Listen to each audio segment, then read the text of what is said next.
संज्ञा। संज्ञा संज्ञा वे शब्द हैं जो किसी व्यक्ति, प्राणी, वस्तु, स्थान, भाव आदि के नाम के रूप में प्रयुक्त होते हैं। जैसे श्री राम, गंगा, गाय, सेब, हैदराबाद, शिमला, प्रेम इत्यादि। निम्नलिखित लक्षणों के आधार पर संज्ञा को पहचाना जा सकता है।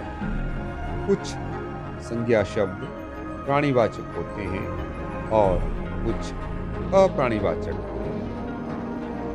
प्राणीवाचक शब्द बच्चा, गाय, चिड़िया, आदमी, रमेश हैं। अप्राणीवाचक शब्द किताब, मकान, रेलगाड़ी, रोटी, पर्वत इत्यादि हैं। कुछ संज्ञा शब्दों की गिनती की जा सकती है और कुछ की गिनती नहीं की जा सकती।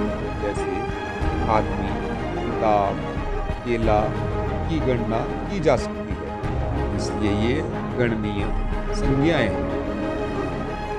दूध, हवा, प्रेम की गणना नहीं हो सकती, इसलिए ये अगणनीय संज्ञाएं हैं। संज्ञापद वाक्य में कर्ता, पूरक आदि की भूमिकाएं निभा सकता है। जैसे शीला खेल रही है, शीला कर्ता की रूप में।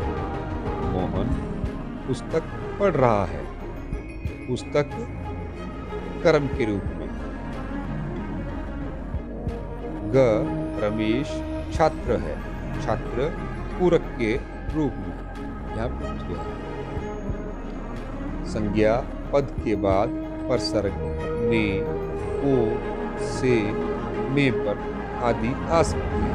जैसे मोहन ने फलों को डंडे से कमरे में, मेज पर। संज्ञा शब्द के पहले विशेषण का प्रयोग होता है। जैसे काला जूता, सफेद कमीज, नया घर, अंधेरी रात, सुंदर साड़ी। इन संज्ञा पदों के पहले क्रमशः काला, सफेद, नया, अंधेरी, सुंदर विशेषण आए हैं। संज्ञा के भेद। संज्ञा के 3 भेद माने गए हैं। नंबर 1 व्यक्तिवाचक, 2 जातिवाचक संज्ञा, 3 भाववाचक संज्ञा। व्यक्तिवाचक संज्ञा जो संज्ञा किसी विशेष व्यक्ति, प्राणी, स्थान और वस्तु का बोध कराती है, वह व्यक्तिवाचक संज्ञा कहलाती है। जैसे रमेश व्यक्ति विशेष है, कामधेनु गाय विशेष है, गंगा नदी विशेष है, हिमालय पर्वत विशेष है, भारत देश विशेष है। जातिवाचक संज्ञा जिस संज्ञा से जाति, वर्ग या समूह का बोध होता है उसे जातिवाचक संज्ञा कहते हैं। जैसे मनुष्य, गाय, नदी, पर्वत, देश इत्यादि। भाववाचक संज्ञा जो संज्ञा किसी गुण, स्वभाव, भाव, स्थिति या अवस्था का बोध कराती है, वह भाववाचक संज्ञा कहलाती है। यह सभी संकल्पनाएं होती हैं, इनका कोई भौतिक स्वरूप नहीं होता। जैसे सच्चाई, प्रेम, बचपन, ईमानदारी, शीतलता इत्यादि। व्यक्तिवाचक संज्ञा का प्रयोग जातिवाचक संज्ञा के रूप में। कभी कभी व्यक्तिवाचक संज्ञाएं अपने विशिष्ट गुणों के कारण जातिवाचक संज्ञा के रूप में प्रयुक्त होती हैं।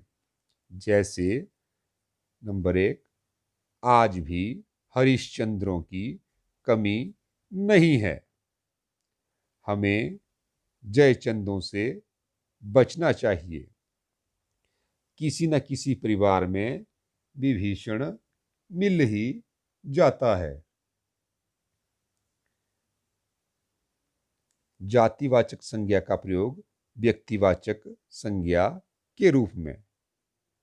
कुछ जातिवाचक संज्ञा शब्द रूढ़ हो जाते हैं और किसी व्यक्ति विशेष को निर्दिष्ट करते हैं। उदाहरण के लिए, पंडित जी हमारे देश के प्रथम प्रधानमंत्री थे। नंबर 2, नेताजी ने कहा था, तुम मुझे खून दो, मैं तुम्हें आज़ादी दूंगा। नंबर 3, पुरी में रथ यात्रा बड़ी सुंदर होती है।